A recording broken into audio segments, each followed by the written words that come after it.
শেষ শেষ। কালকে এই একটু পরে মারা যাবো, কালকে এই মুহূর্তে একদিন, পরের দিন 2 দিন, পরের দিন 3 দিন। বিশ্বাস করেন 3 দিন পরে আপনারা যার যার মতো কাজ শুরু করবেন। 4 দিনের দিন আর ইবনে হাবিবের জন্য কিছু একটা করা দরকার। আচ্ছা 7 দিনের দিন ভুলে গেছেন। 1 মাস পরে সবাই সবার মতো। 1 বছর পরে কিসের কি আর ইবনে হাবিব কোথায়, কে সে কি, সব শেষ। ওয়াতাতাযাক্কারুল মাউত ওয়াল বিলা, তুমি মরে যাইবা, মরার পর পচে যাইবা, ওটা নিয়ে ভাবো। এটাই তো সত্যি কথা। আমি আপনি মারা যাওয়ার পর আমার সন্তান আদি, আমার আত্মীয় স্বজন আমাদেরকে দাফন করে দিবে। দাফন করে দেওয়ার পর একটু বলবে এই সেই, সে ভালো ছিল, সেই ছিল, সেই ছিল। 2 দিন 3 দিন, আস্তে আস্তে সবাই সবার মতো চলবে। আপনার বাড়ি গাড়ি সব রয়ে গেল।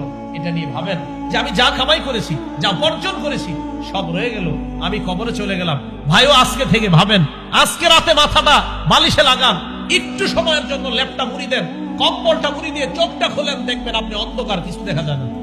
চোখ খোলেন, ল্যাপ মুড়ি দিয়ে, কাঁথা মুড়ি দিয়ে চোখ খোলেন, লাইট অফ, দেখবেন কিছু দেখা যায় না। তখন ভাববেন, আচ্ছা আমার লাশটা কবরে রাখলো কামরাঙ্গীরচরের জনগণ, রাখার পর আমার লাশের উপরে বাঁশ দিল, বাঁশ দেওয়ার উপরে আবার মাটি দিল। আচ্ছা আমি তো কিছু দেখতে পাবো না। আচ্ছা অন্ধকার, ব্যাপারটা কি?